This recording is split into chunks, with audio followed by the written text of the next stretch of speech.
கையகப்படுத்திய நிலத்தை என்ன பண்ண போறீங்கன்னு மாற்று தொழில் திட்டங்கள் மக்களை பாதிக்காதவாறு கையகப்படுத்தப்பட்ட நிலங்களில் செயல்படுத்தப்படும். இதன் மூலம் தொழில் வளர்ச்சி மற்றும் வேலை வாய்ப்பு பொருளாதார வளர்ச்சி இப்பகுதியில் ஏற்படும். பருத்தி மூட்டை கோடவுன்லேயே இருந்திருக்கலாமே ராஜா. 90% நிலத்தை கையகப்படுத்தி அதுக்கான விலையையும் மக்களுக்கு கொடுத்தாச்சு, அதுக்கான இழப்பீடையும் மக்களுக்கு கொடுத்து முடிச்சாச்சு.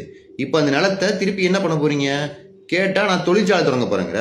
அதுக்கு நீ ஏர்போர்ட்டே கட்டிட்டு போயிடலாமே. விவசாயிகளுக்கு நல்லது நடக்கணும்னா கையகப்படுத்தப்பட்ட நிலத்தை திருப்பி விவசாயிகளுக்கே கொடுக்கணும். அதுதான் அவங்களுக்கு நல்லது பண்றது. நீ அவங்களுக்கு நல்லது பண்ண போறது இல்லை. டிபி ஆஃபீஸ்லேருந்து என்கொயரி முடிஞ்சு வெளியே வரும்போது சன்ரூஃப் வழியாக டாட்டா காட்டிக்கிட்டே வெளியே வந்தார் உங்கள் தலைவர். அப்பயே மக்களுக்கு தான் தெரிஞ்சிருக்கணும் உங்களோட நோக்கம் என்ன, உங்களை யார் அமைச்சிருக்கான்னு. மக்களுக்கு தெரியாமல் போச்சு. உன்னோட நோக்கம் உறுதியாக தெரிஞ்சு போச்சு. அடுத்த 5 வருஷத்தில் தமிழ்நாட்டை 20 வருஷம் பின்னாடி கொண்டு போக போகிற. சென்னையில் ஒரு ஏர்போர்ட்டு, புது ஏர்போர்ட், பெரிய ஏர்போர்ட்ன்றது ரொம்ப முக்கியமான தேவை. பொருளாதார வளர்ச்சிக்கு அது ரொம்ப முக்கியமான தேவை. பக்கத்து ஸ்டேட்டு ஆந்திரா, குஜராத்து, கர்நாடகா இவங்க கூடலாம் காம்பீட் பண்ணோன்னா நமக்கு ஒரு மிகப்பெரிய ஏர்போர்ட் தேவைப்படுது. அதுக்காக இந்த பறந்தூர் ஏர்போர்ட்டே கொண்டு வந்தாங்க. விவசாயிகள் ரொம்ப போராடினாங்க, அதை கைவிடுறேன்னு சொன்னேன். ஆனால் அதனால அவங்களுக்கு ஏதாச்சும் பயன் இருக்கானா? இல்லை. நீ என்ன பண்ண போற? வேற இண்டஸ்ட்ரி கொண்டு வர போறேன்னு சொல்ற. வேற இண்டஸ்ட்ரி கொண்டு வரதுக்கு ஏர்போர்ட்டே கொண்டு வந்து போயிடலாமே. யாரா நீங்களா? உங்களுக்கு ஓட்டு போட்டிருக்காங்க பாரு ஒரு கிறுக்கு பய கூட்டம். அந்த நாயங்கள சாணியில செருப்ப முக்கி அடிக்கணும்டா. கையகப்படுத்திய நிலத்தை என்ன பண்ண போறீங்கன்னு மாற்று தொழில் திட்டங்கள் மக்களை பாதிக்காதவாறு கையகப்படுத்தப்பட்ட நிலங்களில் செயல்படுத்தப்படும். இதன் மூலம் தொழில் வளர்ச்சி மற்றும் வேலை வாய்ப்பு பொருளாதார வளர்ச்சி இப்பகுதியில் ஏற்படும். பருத்தி மூட்டை கோடவுன்லேயே இருந்திருக்கலாமே ராஜா.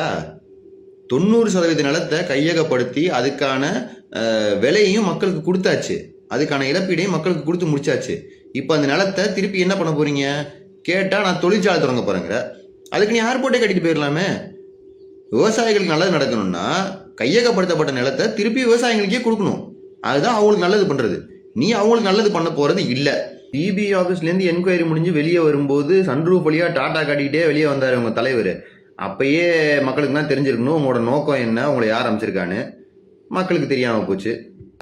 உன்னோட நோக்கம் உறுதியாக தெரிஞ்சு போச்சு. அடுத்த 5 வருஷத்தில் தமிழ்நாட்டை 20 வருஷம் பின்னாடி கொண்டு போக போகிற. சென்னையில் ஒரு ஏர்போர்ட்டு, புது ஏர்போர்ட், பெரிய ஏர்போர்ட்ன்றது ரொம்ப முக்கியமான தேவை. பொருளாதார வளர்ச்சிக்கு அது ரொம்ப முக்கியமான தேவை. பக்கத்து ஸ்டேட்டு ஆந்திரா, குஜராத்து, கர்நாடகா இவங்க கூடலாம் காம்பீட் பண்ணோன்னா நமக்கு ஒரு மிகப்பெரிய ஏர்போர்ட் தேவைப்படுது. அதுக்காக இந்த பறந்தூர் ஏர்போர்ட்டே கொண்டு வந்தாங்க. விவசாயிகள் ரொம்ப போராடினாங்க, அதை கைவிடுறேன்னு சொன்னேன். ஆனால் அதனால அவங்களுக்கு ஏதாச்சும் பயன் இருக்கானா? இல்லை. நீ என்ன பண்ண போற? வேற இண்டஸ்ட்ரி கொண்டு வர போறேன்னு சொல்ற. வேற இண்டஸ்ட்ரி கொண்டு வரதுக்கு ஏர்போர்ட்டே கொண்டு வந்து போயிடலாமே. யாரா நீங்களா? உங்களுக்கு ஓட்டு போட்டிருக்காங்க பாரு ஒரு கிறுக்கு பய கூட்டம். அந்த நாயங்கள சாணியில செருப்ப முக்கி அடிக்கணும்டா.